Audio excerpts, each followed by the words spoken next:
বোন জিজ্ঞেস করলেন যে কেন ইসলাম ধর্মের সঙ্গীত এবং নৃত্য নিষিদ্ধ।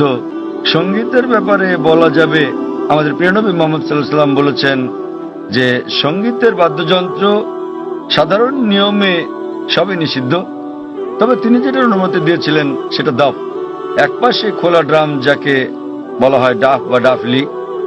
বাকি সবগুলোই নবী নিষিদ্ধ করেছেন, কারণ আপনি যদি ভেবে দেখেন এটা আপনাকে দূরে নিয়ে যায় আল্লাহ সুবহানাহু ওয়া তাআলার জিকির থেকে, সর্বশক্তিমানকে স্মরণ করা থেকে।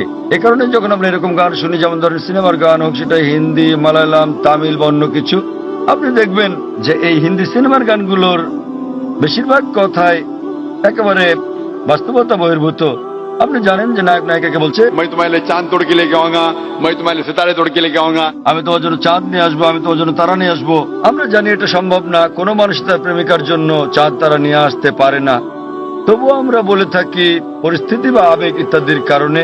তো এই কারণে সাধারণ অনুশাসন হচ্ছে যে সঙ্গীত একজন মানুষকে আল্লাহ সুবহানাহু ওয়া তাআলার কাছ থেকে দূরে নিয়ে যায়। এ কারণে আমাদের প্রিয় নবী বাদ্যযন্ত্রকে নিষিদ্ধ করেছেন দাফ ছাড়া।